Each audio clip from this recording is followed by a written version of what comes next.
we've got Dr. Sosa Hello, and everybody. Anthony, the nutritionist and personal trainer. We're going to talk about some nutritional hacks for weight loss. And these nutritional hacks are also going to be good for our metabolism, good for our energy. So when you support your metabolism and fat loss, you're in the same time supporting your energy, your mood, your drive. One thing that I love to tell my clients is be well hydrated before your meal. Don't drink a ton of cold water. So have room temperature or warm. And if they really want to lose weight, have a fruit before every meal. So I've seen that in research with like middle-aged women, Hmm. which don't have, they sometimes don't have the best metabolism. So I like research on that.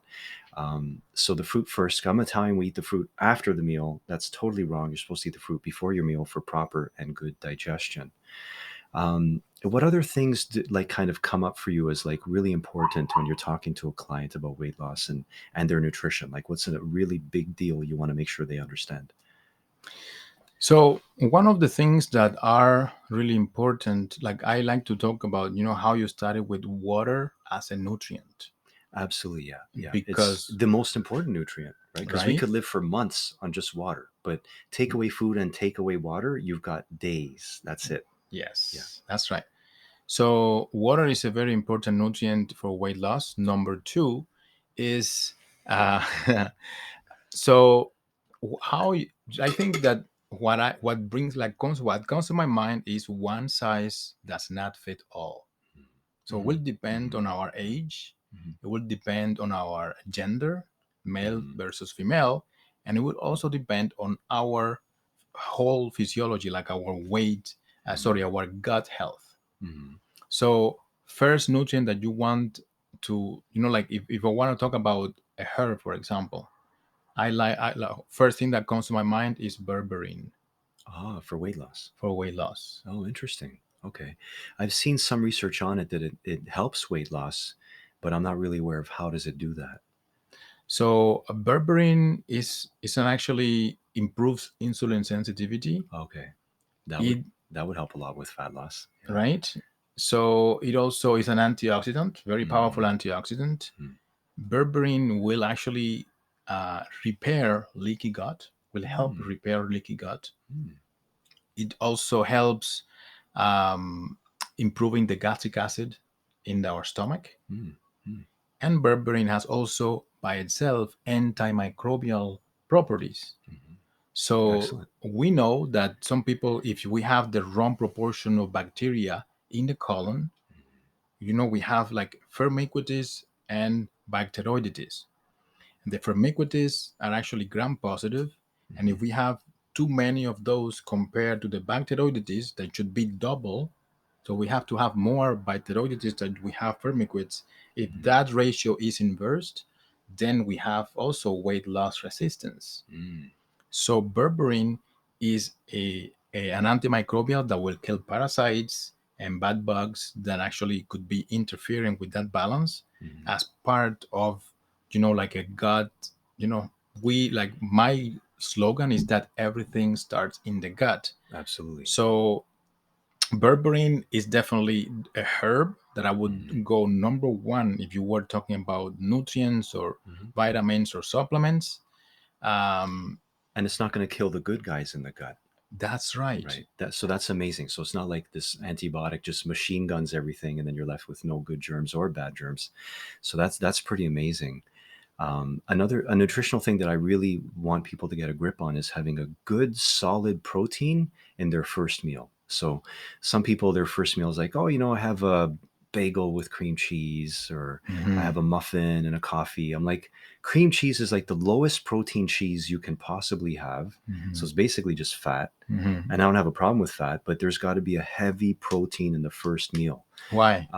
to drive the metabolism because protein is more thermogenic than fats. It's more thermogenic than carbs, meaning it turns up your metabolism. So the rate at which you're producing heat is a measure of your metabolic rate. So the more heat you're making, the more your metabolism goes up. Yes. Coconut oil for me really ramps up my metabolism. So I eat coconut oil because it's so healthy, but I don't go overboard. But again, other research with middle-aged women, when they said, don't change your life, but you have to have 2 tablespoons a day of coconut oil, they all lost inches off their waist which is exactly where we want fat loss. That's the most harmful fat you can have, is on your waist in terms of health risks and also appearance. Yes. So I like people to get a solid protein in their first meal to set the tone for their metabolism, Yes. and to incorporate some coconut oil or MCT, either one, into their diet to support that. And then we talked about water already, getting the fruit before the meal. Um, and then we were talking before about weight loss informally, and you mentioned fiber. So fiber is a big deal for weight loss. So even taking a fiber supplement will help weight loss, and consciously eating more fiber will help your weight loss. I would say don't take Metamucil because I think it's terrible. It's 50% sugar. Like, Hmm. sugar is not going to help your fat loss. And then the sugar-free Metamucil has like brain toxic uh, artificial sweeteners. So go into a Yes. health store and get a fiber drink if you want to get a fiber drink, or consciously eat food that has a lot of fiber. Um, so Dr. Sosa has a Cuban background. What is a cheap source of fiber in a Cuban diet that is super high in fiber? Plantains Plantains and and yuca. yeah, actually. So have you don't have to go nuts on whole grains. We also talked about whole grains, Yes. and there's this mythology like whole grains. Oh wow! And it's like you don't have to eat any whole grains. You can, but they're not like so stellar. That's right. So I actually, for gut health, I prefer things like plantain and yuca, Yes.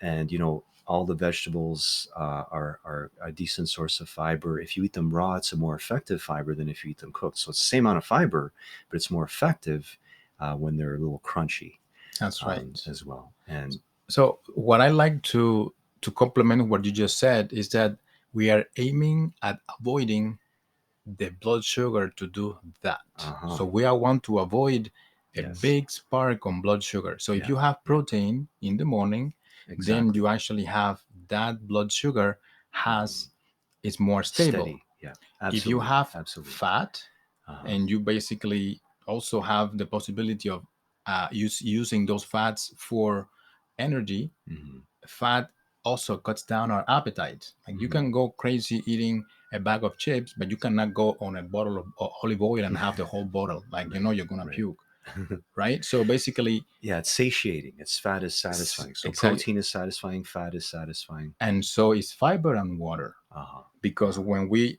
have the fiber, we need to follow that up with water because it's going to swell up and create bolus, like create more body Bulk, in yeah, in the more gut. bulk in the Uh-huh. gut, Hmm. and that also creates those signals to the brain to tell that we have had enough to eat. Yeah, yeah. So simple sugars are the enemy because they are the ones who spark the blood sugar like that.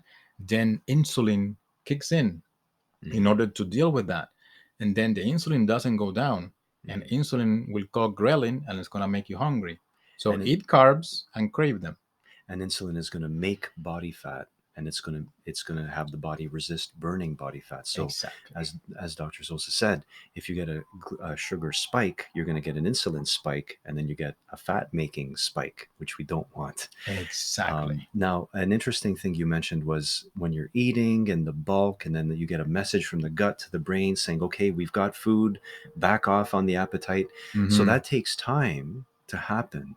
So if people eat more slowly, they chew more, they're going to eat less because they've given their gut enough time for that message to fully be acknowledged in the brain, Processed. and yeah, and have that effect of, okay, we're having enough. So the faster you eat, the more Yeah. you're going to eat before you have that full feeling. So Hmm. chew your food a lot. Your wonderful program also mentions being present when you're eating, because if we're eating and we're reading something or watching something, then we're not giving that time and that awareness, like, have I eaten enough? And an interesting thing, I asked my father about eating, and he said, "Oh, I eat because it's 12 o'clock, and then I eat because it's 6 o'clock." And because I asked him about hunger, he's like, "Oh, I don't have hunger. I just eat when it's time to eat." And I was like, "Well, what about, And you also mentioned awareness, which is so important. Ask yourself, am I hungry? Hmm. How hungry am I? Not like, oh, it's that time, shovel, shovel, shovel. That's how much Hmm. I usually eat. So, like, tune into your body. How much That's right. food do I need right now? So these are all like great points, which are not like typical nuts and bolts, like um, but the nuts and bolts are important too. But it's good for us to have this holistic idea, which is why I think it's so amazing that you've got your medical training, and in spite of your medical training, you've got this super holistic, very holistic viewpoint, and it's really Thank you. opened my eyes about looking at weight loss from a more holistic point. So I'm very thankful for that. Thank you. Thank you so much for inviting me to talk with you. I find it very enriching because you have a very vast and long experience with doing these things, Mm, which is awesome. So I like to look at food like, you know, nourishment goes beyond the nutrient. It also includes our relationship with food, absolutely, right? absolutely, So yeah, that is also, that's why we yeah. talk about, you know, what we choose, you know, with chewing. Mhm. We want to cherish our food and be grateful about it, Even right? bless your food if that works with your Yes. belief system, or if you can just be grateful, like I have this food. Like a lot of things had to happen for this food to be here. Like, oh, I went to the grocery store, like they asked city kids, where does milk come from? No, it comes from the store. Well, okay, but like there's the farmer, there's the cow, there's the milking it, there's the transport. So even if you're just eating a plate of peas, there's like a lot of steps happened for you to Exactly. have those peas on your plate. So that gratitude for all those people that were involved, and the plants and the animals that may have been involved in preparing the food or having it available to you. So that's a good one, the gratitude, which raises our vibration, which you talked about in another clip that we did. So we want to be high vibration. Yes. Not that we're walking around with rose colored glasses all the time, but there's always something we can be grateful for. So it's good to tune Yes. into that. Absolutely. Absolutely. So thank you so much for having me, Thank you. Anthony. Thank And you. we're going to see our audience in the next video. Sounds good.